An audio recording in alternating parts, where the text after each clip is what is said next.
Okay, thank you. So maybe you already heard in my voice that I'm not English. I'm French, so pardon my French somehow. I might make some mistakes. So what I'm gonna talk about today is be an expert, which is a very arrogant title. It was not my choice, to be honest. So for a long time, I thought that I couldn't be considered an expert, and now life makes me believe that maybe I'm starting to be one. So what is my expertise field? I'm working on animal behavior and cognition, and I specialize in animals people hate. So I'm specialized in fish. In France, I'm kind of Mr. Fish. If you were here last year, I gave a talk about fish.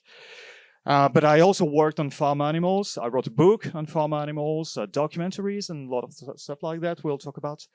And yeah, at the moment I'm working on the rats and then on pigeons. So yeah, I'm making a big review. So my job basically is reading a lot of studies, very annoying and boring studies, excuse me, a lot of studies, scientific studies, and I'm reading that all day long, and it's very annoying. And then I'm making jokes about it, so it's not as annoying for other people.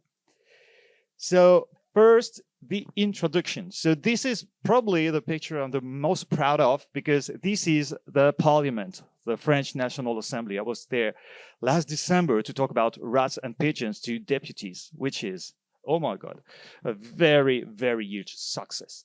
So why it is important, in my view, to build expertise out of just activism. Like it's another step.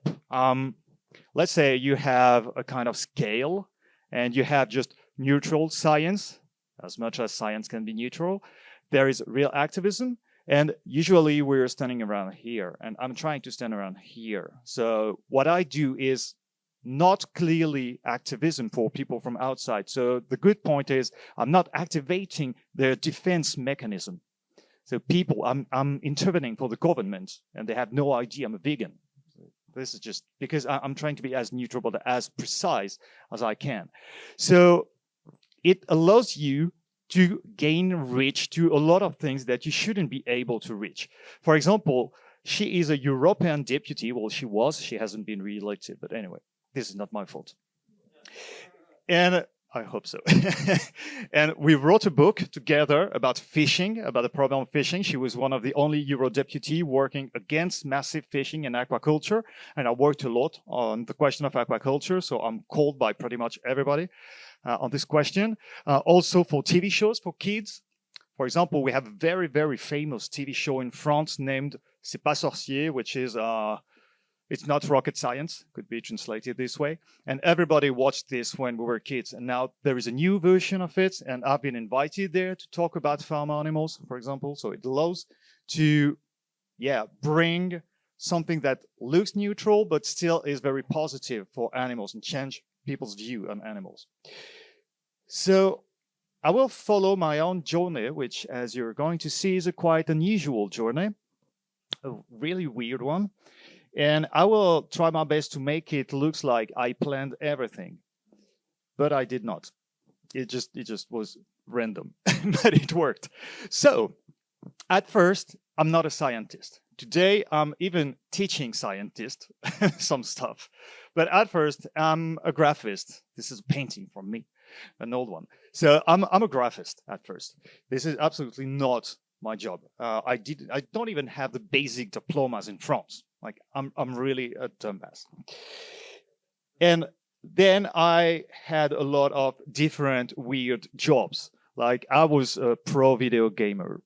I've been a pro sport. This is me when I was a kid. So I've been an airplane steward. I was working in airplane for Corsair, and it was awful. And I've been a driving teacher for almost 10 years, and I've been a driving teacher's teacher after that. And that helped me a lot because being a driving teacher's teacher taught me how to teach people how to teach, which means that I have a pretty strong background in the psychology of learning and teaching, which is helping me a lot today. So why did I do that? Well, because as pretty much everybody here, I guess, I was an activist at first. Everything started in 2010, where I became vegan. So at the very beginning, it was all coming from a book. I was very interested in animal behavior, but like a layperson. Like I was just reading wide audience books, like especially this one, the animal is the animal a person. And this book changed something because, okay, it was just fun stories about animals, but inside of it, there was a small part about ethics. And I never thought about this.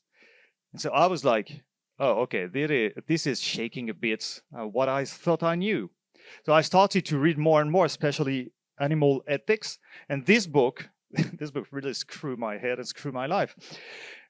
This book is, half of it is a kind of review of all the ethic progress during the ages of humanity. So it starts from antiquity to today and all the different currents and what are the different ideas.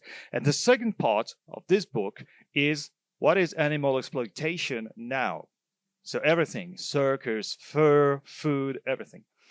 And so I had half of the book with arguments that I couldn't say anything against. I mean, I tried, really, I tried. But I couldn't. I was like, okay, it works. I can't say anything against this. And then I understood I was living in blood. I was just walking in blood, bathing in blood. And I thought for my whole life, I was someone good. And I was not. So I started with my wife, who is in the back. I started to be an activist. So this is me against vivisection. This is here at a protest against bullfighting, where we got some kind of fight with the cops, actually. And then we started to build an association because I couldn't find really my place in everyday activism. I'm not very at ease with people I don't know, just being in the street and talking to random people. This is not really my thing. I couldn't find the good place where I belonged. So we built our own association around what I knew I could do. So we were raising monies for other associations. We were putting posters for animal rights everywhere in the city. And I was teaching also for other associations. But we'll talk about this a bit later. So what has been the road? This is very cocky. Oh, this is this. Okay. But I had a lot of shirts at my hotel. And it's just luck, okay? Or bad luck. So yeah, as I said, everything started with this association we built, Chimera, which had 3 heads because we had 3 big goals that we were following: helping associations, teaching, activism, because I've been a teacher in all my jobs. So this is very, very old. And I was teaching the activists from Lyon, which is the second biggest city of France. And I was giving them information about what I learned about teaching, about learning, and how they could improve talking to people, how they could improve talking to directors of different farming industries and this kind of stuff. So we tried to do this, and it worked pretty well. It had a lot of success. And so after that, we had some press coverage, but we were just, doing this for free, totally. And then I went to a school, talked to a lot of pupils during the whole day, and it was about animal intelligence a bit, and farming and everything. And I really have no idea why they let me do this, because I really showed the kids terrible things. Like I made a trailer from Earthlings, and they were like 17 years old. I mean, I don't know why they let me do this. But anyway, so from that moment, I have been asked to write blog posts for different associations about animal intelligence. Because as you can see, when I was going to school or when I was teaching activists, I was a bit annoyed that people usually had pretty biased informations or very anthropomorphized informations. And I wanted to bring activists a real, strong, correct information. So I started to read books. So you have very scientific ones like this one about cognitive ethology. So ethology is the study of animal behavior, and also books from Frans de Waal and other kind of books. And I started to write blog posts, and I even started to write on magazine. This one is actually a 6 pages long article about farm animal emotions and the theoretical models, how you know that animals really feel emotions. So I started to work more and more for different associations who saw that I was doing this. So they were asking me for more because we had almost no one to do this. So I pretty much learned this alone. And then someone who had a vegan podcast, who was a bit also in critical thinking and this kind of stuff, started to ask me to come every month to make a small feature, 5-10 minutes feature about animals. So for example, this one was the 6th one about nurse ants who are helping injured hens. So this was for me pretty much a joke. So I was explaining the studies, but my goal was to make as many puns as I could, as many jokes as I could. And after a while, someone asked me, why don't you make a talk, a real talk, just about ethology? And I said, no, because I didn't feel legitimate. I mean, I just read random books. I'm no one. You have specialists in this world. Why would I do that? So I said, absolutely not. Find an expert for that. And he said, I don't care. I don't want to hear anyone else. I want to hear you doing it, because he liked the way I was teaching. So after a while, I accepted. I was still a driving teacher, so I built a talk in my spare time, and it worked. It actually worked very well. And this is where things started to go haywire. People started to ask me questions. And the problem is when you're using information from popular magazines, books, even scientific ones, this is pretty bad quality, to be honest. So when you start to have questions that aren't answered by these articles, you have to go in the studies themselves. And at this time, I've never read a study, a scientific study, like never in my life. So to answer people, I had to start digging it. And I found out that some parts of my talk were pretty good. Some parts of it. Some parts were pretty crap. So I had to scrap it and do something better. So I improved this talk. I gave it a few times. And then someone asked me to work on fish. And that was pretty much the start of everything. Because I was like, okay, I'm going to take 1 or 2 magazines, and there will be some stuff about fish. I will go on aquaphilia forums on the internet, and then there was nothing. No one was working on fish. The book from Jonathan Balcombe, What a Fish Knows, was not released at this time. So there was absolutely nothing. And I had to just learn to read studies, and this was not a fun moment.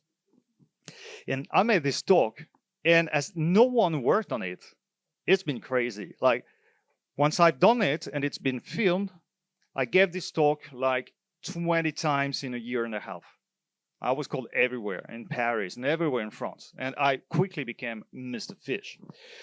So, yeah, I had to learn to work really well. And the thing is, at first, I was usually just reading 1 or 2 studies and trying to explain it. But quickly, I started to understand that if you don't have the whole field, you don't really understand the subtleties that you have in everything. So I had to, more or less with time, devise a way to work that is very structured. And to give you an idea, I'm writing a book about rats. This is a small part of the mind map of the social life chapter. Every small square here is a scientific study I've read. And I have at the moment 1,200 studies in this folder that I'm reading. So it's almost twice a thesis. And with time, I started to learn how to work, how to be very structured. So at first I was using 1 or 2 studies, and then I was like, no, people need to understand more about it. So I started to use 10 studies, 20 studies, and now it's just totally random. I have a book about farm animals, and I have 455 studies in the bibliography. So we couldn't even print it into books, because if we wanted to do it, we would have to print a second book just for the bibliography. And Then COVID arrived, and I stopped working about this time because people were asking me more and more about all of this. And I thought, okay, let's try it. Let's try it. I kept my job and I just put everything in it. So for 2 years, I really accepted everything, like absolutely everything. And during the COVID, I started a YouTube channel, and the YouTube channel has been exactly the same weird drift that everything else had. At first, I was like, okay, I'm going to take one thing, and as I'm a graphist, I love doing video editing, 3D, 2D. This is really something I love. And so I was like, okay, I'm going to have fun during the COVID. I can't give talks. I can't really do interesting things. So let's have fun. And same thing happened. I had a first format of videos that was called Cui. So it's like the tweet, the sound of a bird. Express. I failed.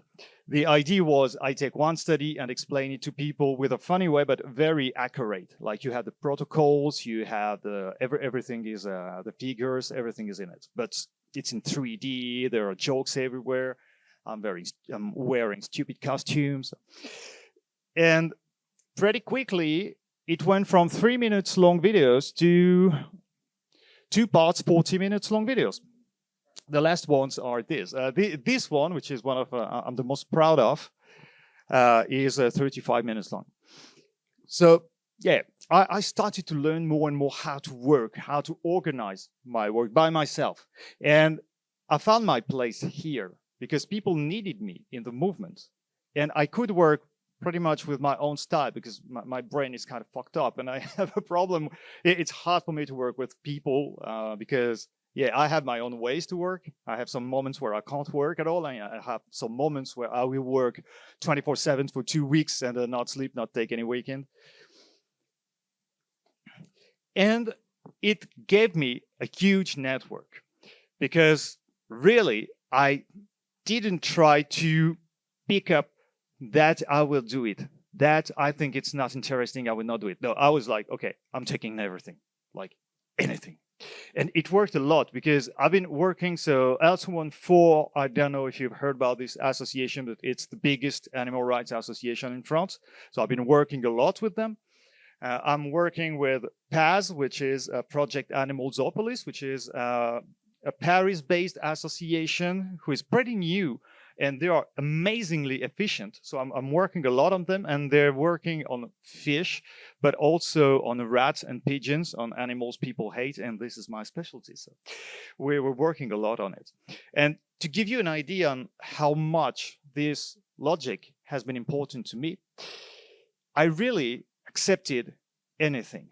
And the best example is I've been called at the southwest of France. It was 7 hours drive from my home. And I knew it was a really small city. And it was the first year of this festival. I knew that I would do all this trip for probably 10 people. And I accepted because it's my rule. I accept. And it was on the Saturday early afternoon. And on the Friday evening, one of my cats sneezed blood. So it has been full panic because I was supposed to leave at this very moment. So I canceled anything, but I didn't tell the people, took the cat, brought the cat to the vet. Obviously, this cat never had anything. He has real weird symptoms sometimes, but he's very fine. It's just annoying. And so I couldn't leave on the Friday. So the question was, am I leaving on a Saturday morning, drive 7 hours to there to give a 1 hour long talk for 10 people and then come back? And obviously everybody would say no, but it's not my rule. So I took the car and drove for 7 hours there. And there were 10 people. But one of these people was the person in charge of the TEDx of a big city just next. And 4 months after that, I was giving a TEDx. So I had the opportunity to talk to a lot of people about the fact that you should never make a hierarchy in animals, and every animals are smart and they're worth, and you have to take them in their value. And it's been one of the most important success I had, and it started from just a random stuff that I could have canceled randomly. So it's really important to do this kind of thing. And what really, really helped me And I think this is one of the things, if I can give an advice, it should be this. When we built the first association, and when I built my activity, my actual work, I tried to make a list of what I like, what I'm good at, what I don't like, what I suck at. This list was very long. So I started to check, and yeah, okay, I'm best at working alone. Okay, I'm very good at taking a lot of informations and making a review of it. Because when I was a driving teacher, I had to be an expert of driving safety. So I had to learn the rule. So I knew by heart a lot of the rules about driving. I could even give you the number of the law and everything. So this was one of my ability. So I thought, okay, what can I do? Activism doesn't look like something for me. It doesn't work for me. So what I know is gather a lot of stuff and give it back to people in a fun way. So this is exactly what happened. So this is a very cocky picture, but I love it. That was what gave me the advantage of being able to give talks, because I've been a teacher for my whole life. So I'm not stressed to be in front of people. I'm sorry, you're not stressing me.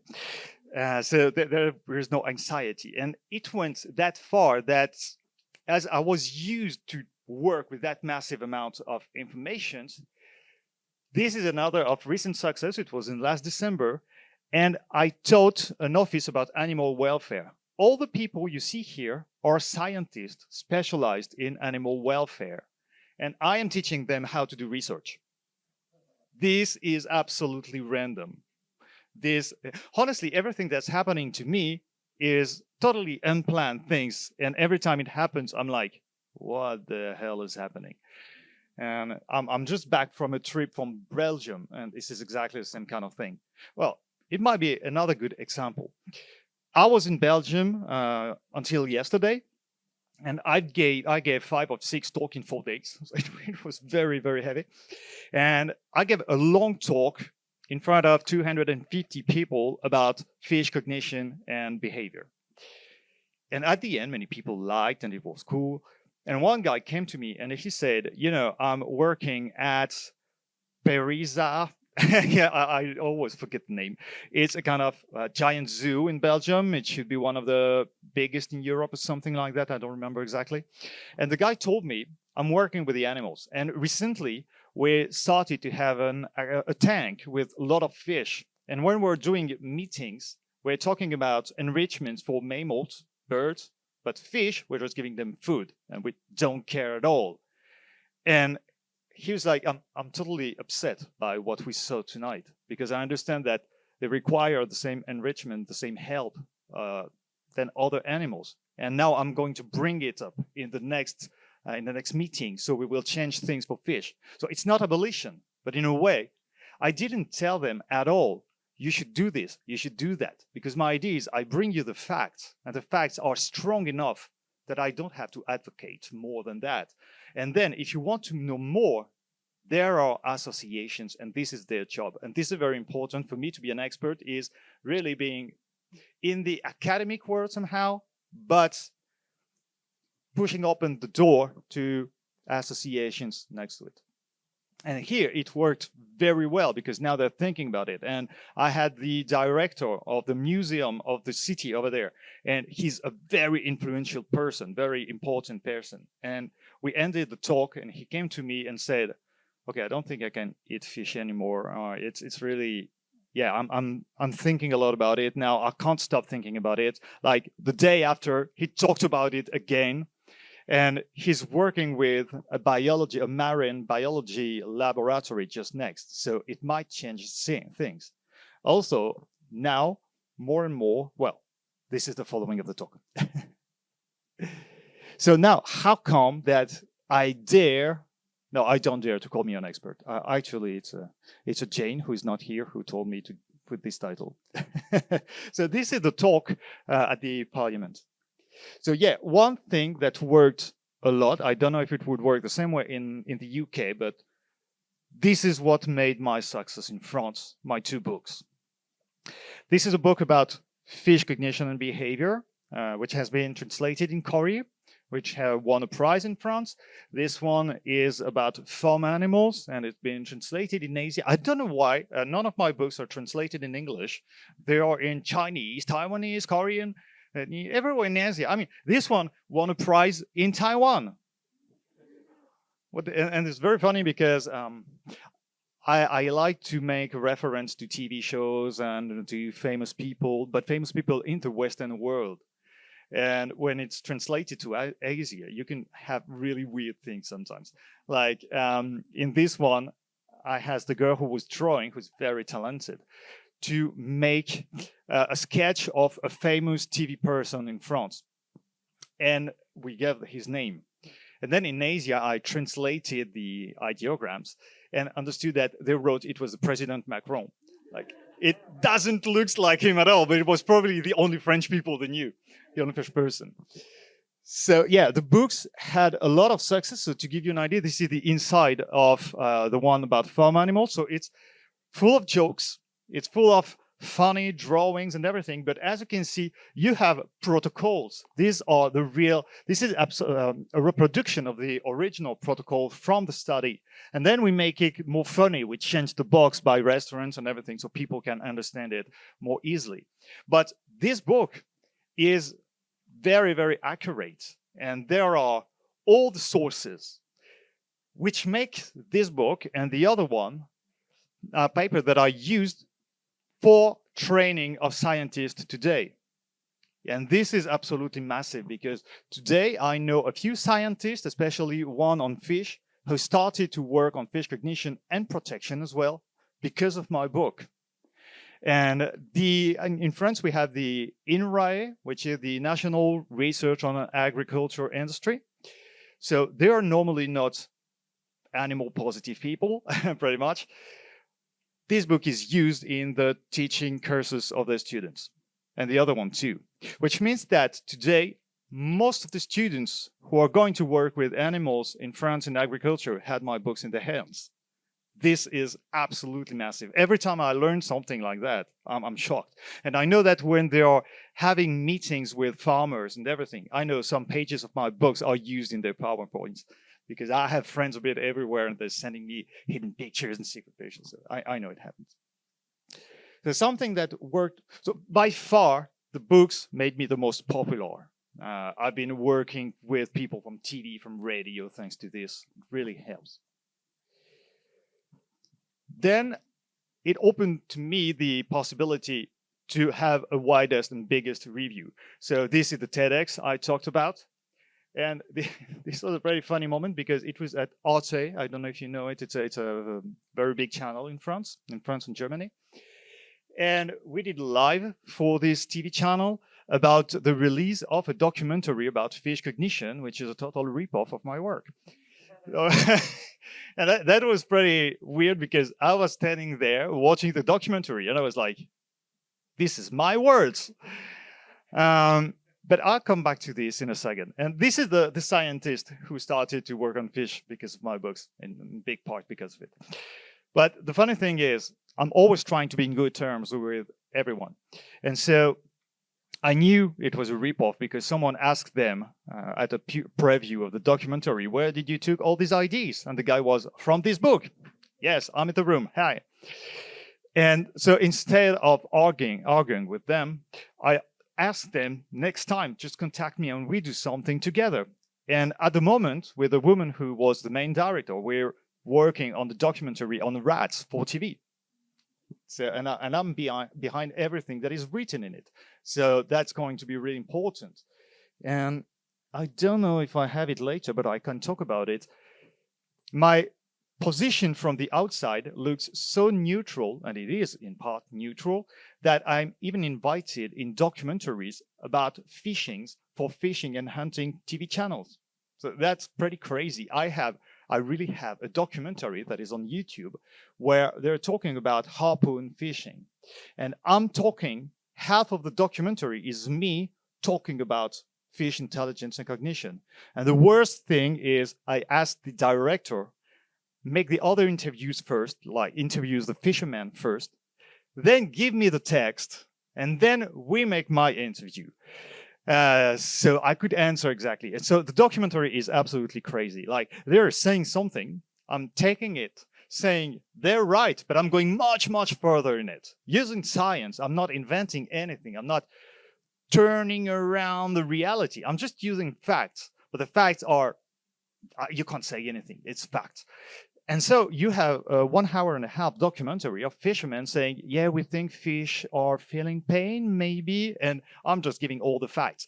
And then, well, we think maybe we see that. And I'm giving amazing facts. And my last sentence of the documentary is, fishing is one of the most monstrous things in the ocean, killing thousands of living beings and sensible living beings. And the channel loved it.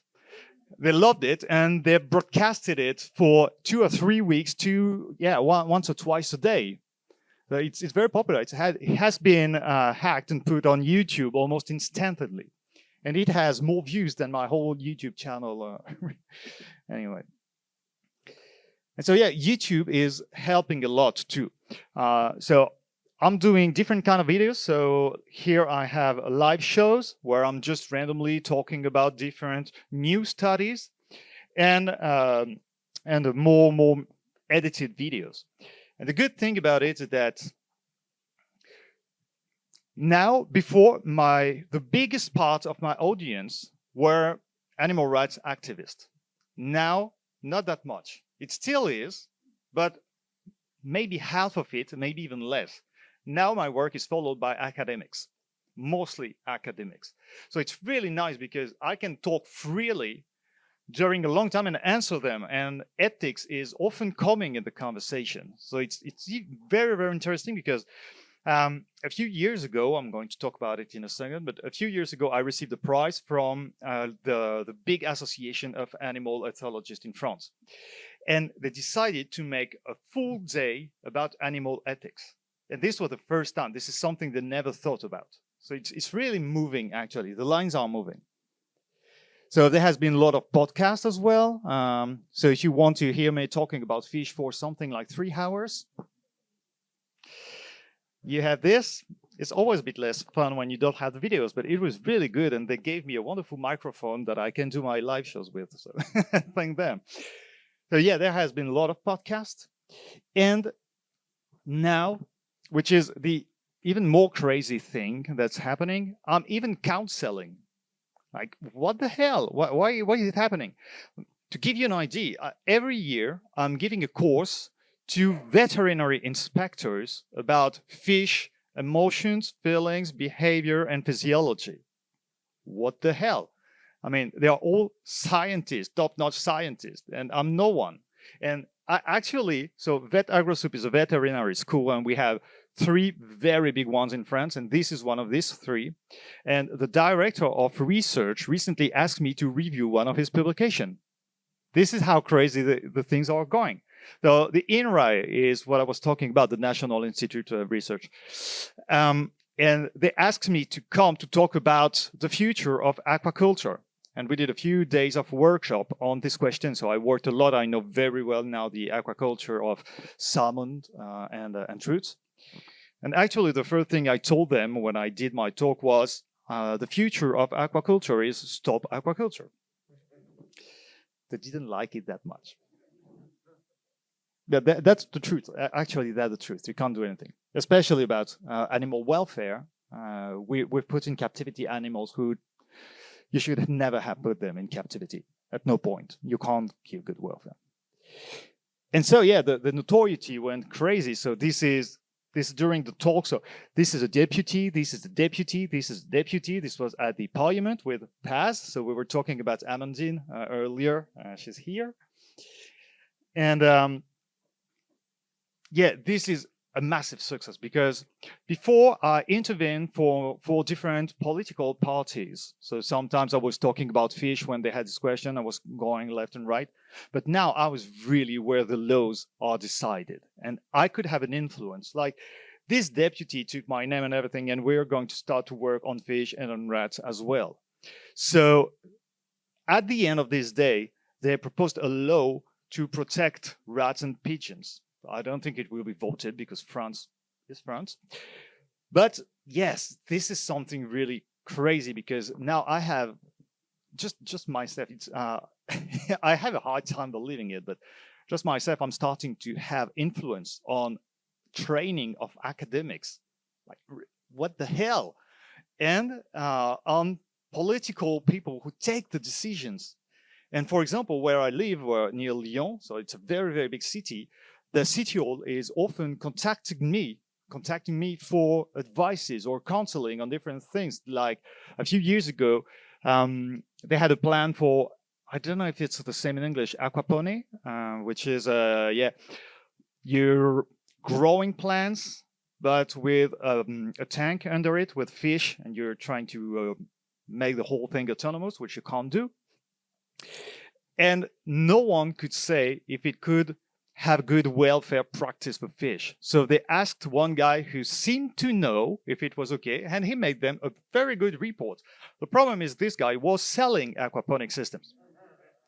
So I told them, okay, give me the report. I'm making you another report. And they stopped all this project. So notoriety is what I was saying earlier. So this is, for example, a day at the Ecological Political Summer Party where they have talks. And here you can see the European deputy I worked with on fish. This is again Amandine. She's everywhere. And this is the documentary about fishing for the Fishing and Hunting Channel, which is still something crazy.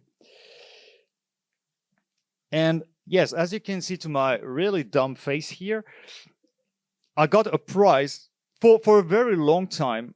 I didn't think I was legitimate to do this. It's very recent. It's 1 year old that I can't say that I know what I'm talking about. But I was feeling pretty not legitimate before. And my book started to receive prizes, and especially the one about farm animals. I was very stressed out because in France, you have basically no one working on fish. So when I did my book, I knew that almost no specialist would see it. So, okay, that's cool. When I did the farm one, I had a lot of studies coming from French scientists. So the stress was not at the same level. Anxiety was high. And they loved it.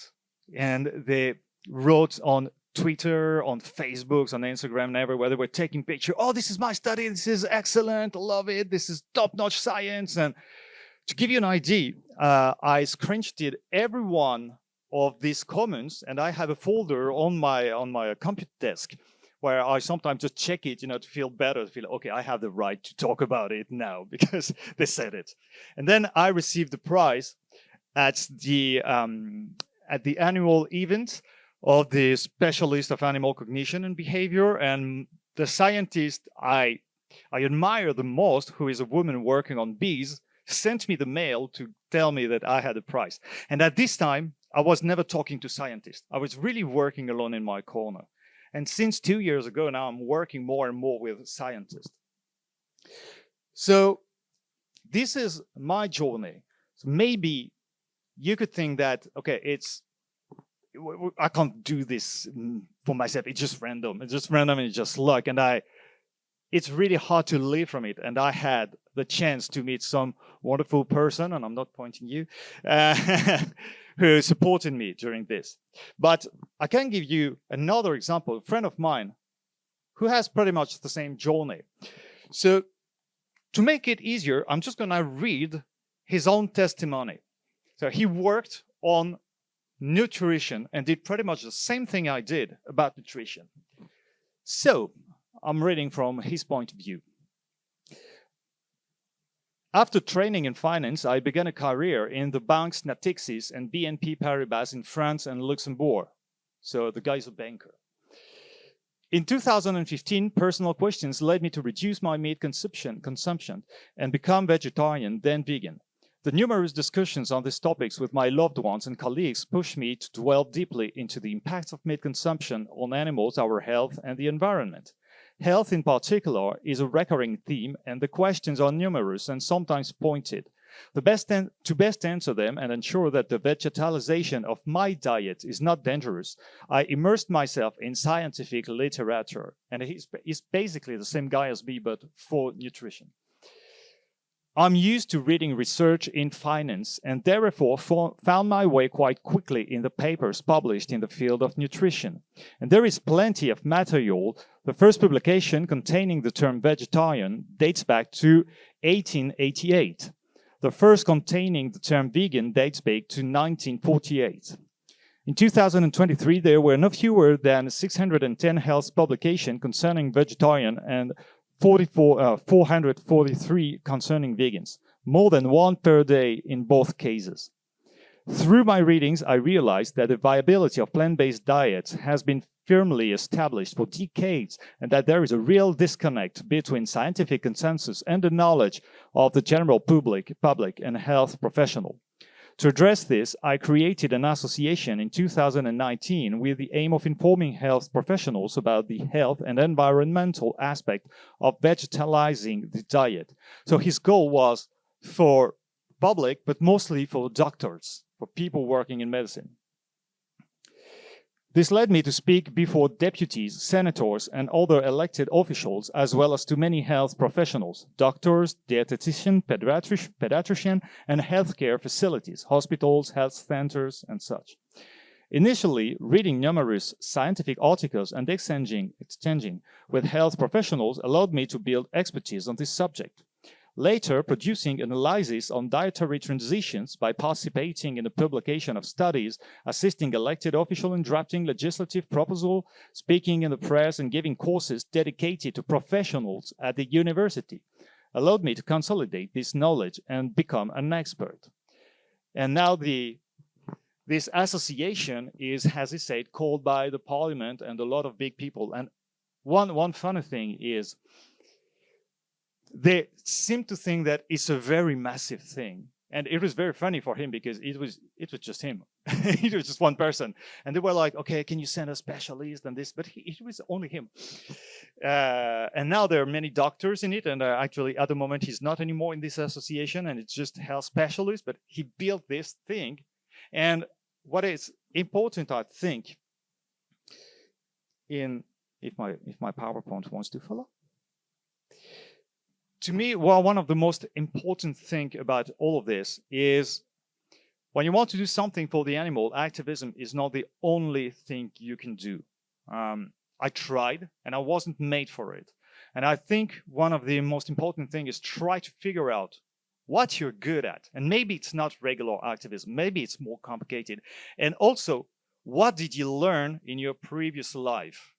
Because you can learn new things. You will learn new things. That's what I did. But you can reuse everything you had before. And that is, in my opinion, very important. For example, for me, this was everything I learned as a driving security expert.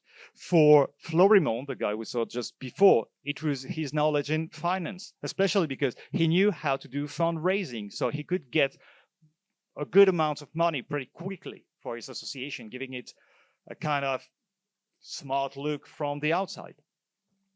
So also, we tend to think that I cannot be an expert. There are experts in these fields already. But the thing is, expertise is often very, very small. In science of animal ethology, you're going to think, okay, I'm going to work on this topic.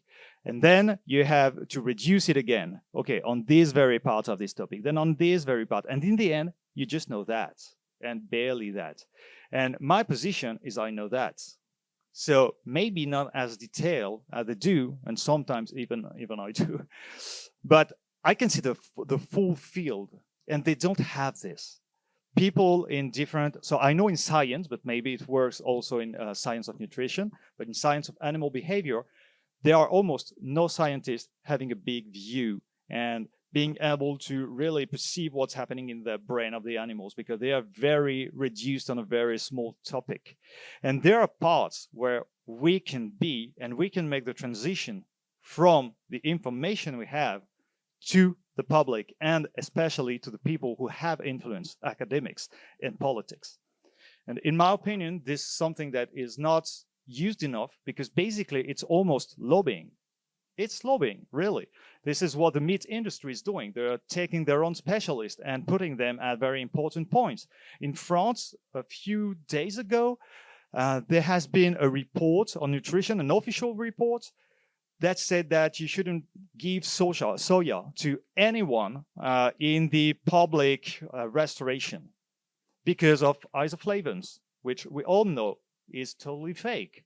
But they did this because inside the commission who made this report, there is one guy from the meat industry who is really in a crusade against soy. So I have a problem with that because to me it's giving wrong information, and I really don't want to give wrong information. I want the activists, when they talk, to be Iron Man and Iron Woman. When they're saying this, scientists or other people in front of them can't say, no, you're wrong. This is not true. No, I know, I have the sources, I have everything. So at first I brought this for the activists. This was my job. Now I'm trying to do it for academics and everything, and politics, because you cannot imagine, one thing I do the most is training people very in depth on how fish feel pain. It could seem stupid, but you have a small team of researchers who are actively fighting for more than 10 years to say fish don't feel pain. And it's always the same small group. It's James Rose, Arlinghouse. It's always the same group, Stephen.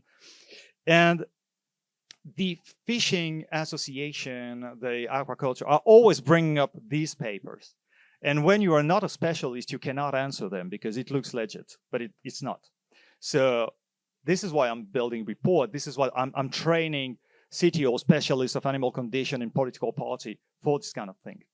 So yeah, I hope that this talk today gave you an idea on how differently you can be an activist and try maybe to have an influence in a different way than what we do usually, and not only for the wide audience, but helping associations and also academics and political party.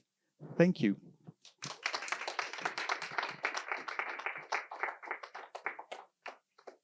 Thank you very much. I think one of the really important takeaways that I have is, like, in some ways, what's powerful, what we've been stressing is how we have, like, truth on our side. Like, we don't need hyperbole or anything else. It's so horrendous that if you just lay the facts there, it's already there for us, and the other side can lie, and eventually will come undone. We still have time to take maybe a few more questions on that, so you can add them there, but we've got a few already. There is one thing you said that I would like to jump on, because it's a very good point. The fact that we have the truth on our side is important, but also we tend to, in France at least, when I started, there was a lot of sensibility talking. Like, I don't need to have, someone really told me literally, I don't need to have knowledge, I have my feelings. The problem when you work like that is that animals, each species is not a human. So they have different words, and sometimes when you want to do good, you can do bad. And it's important to have the proper information, even when we're doing activism work, because we could miss the helping. Or we could just not think about something. Like in aquaculture, you're having a lot of, let's say, salmons in a pool, but the salmonids, when they are hurt, they are releasing a chemical warning signals.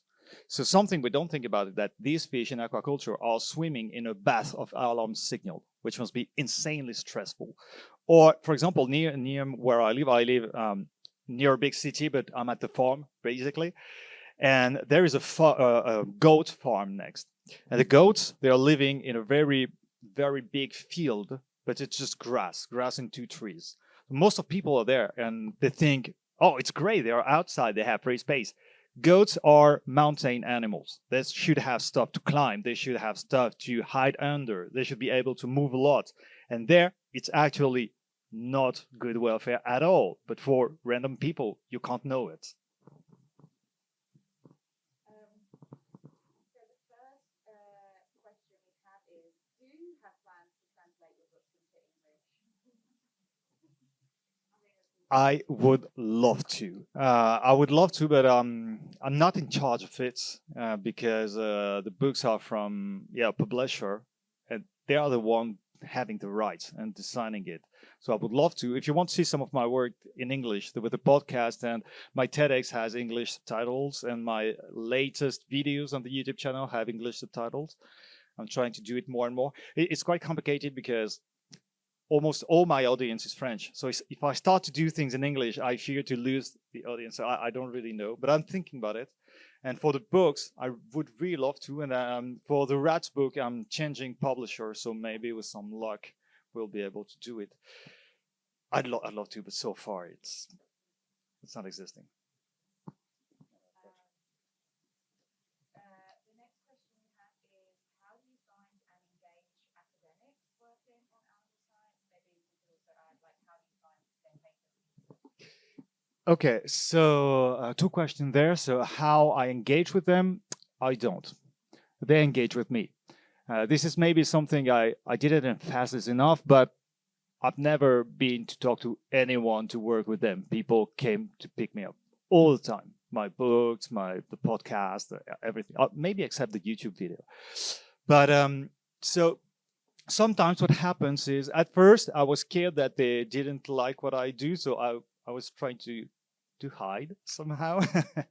And then sometimes there were some topics where I wasn't 100% sure that what I was explaining was good. So I asked them. So I started to have some relationships, and then I was sending them the videos. And when they were not French speaking, I was translating the videos for them. Especially, I made a very complicated videos about electric fish who can perceive the equivalent of colors, but through the electric sense, which is very hard to understand. It's a very complicated thing. So I asked the guy to review my whole paper. But for example, I made a kind of full review in videos about all the work from a lab in France. And they loved it, and they put it on the website of their lab. And so they contacted me when I released it. They sent me a mail saying, "Oh, it's wonderful." And then I went to get my prize at the association, and I found out that everybody knew my work. This is where I knew they were using it during training, actually. And yeah, I started to have contact at this moment, but most of the time, people are coming to me more than the opposite. Usually when you start to meet someone who is a director or research director, they have all their pupils under them who knows you. So you can quickly be called more and more and more. And so you start to know more and more people. And for finding out their research, I'm doing exactly what scientists do. I'm using Google Scholar. Now I'm using an AI tool named Research Rabbit that is very good for it and is free. And yes, they often contact me. It was really funny because there is one very important scientist in France now working on hens cognition, on chicken cognition.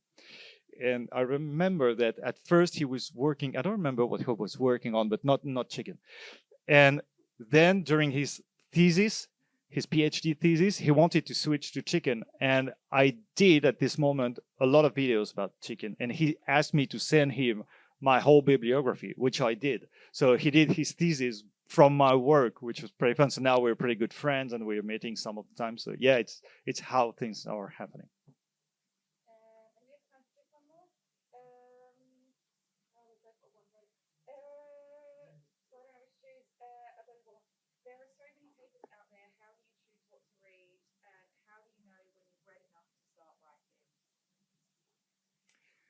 Okay, it's cruelty, really. So usually I will. So to pick up the papers, very simply, I take everything. Like really, I have my software with me. If you want to see what my bibliography looks like, it's pretty frightening. I take pretty much everything. Then what I do is I'm reading the abstract of everything, and I'm reading the introduction and conclusion pretty quickly. And then I have a very, very complicated system where I give small suns icons for the most important studies, small cloudy suns for less important, rainy smileys, and I have a very complicated system. And then I work in like a funnel. So I take all the studies, then everything that at first sight is not interesting, I remove it. And then more and more I do this. And at the end, I still have too much studies all the time. And in this case, I pick up only those that I have to talk to. And then I really have a list of have to, would be good to, if I still have some space. And to know if I have enough studies and to stop researching, I never do. I never do. It's something that at some point I'm overwhelmed by what I have, and I'm like, okay, I'll stop. And one thing I do as well a lot is finding the important researchers in each field, and then I go to ResearchGate and I'm downloading their full career, and also taking the most recent papers, watching their bibliography, and taking their bibliography, because if they quote it in something recent, it means that it's probably something that is still good and is still used widely. It helps me to, to find out what is good, what is not good, and if it's quoted everywhere in different papers, I know this one I have to use. Thank you.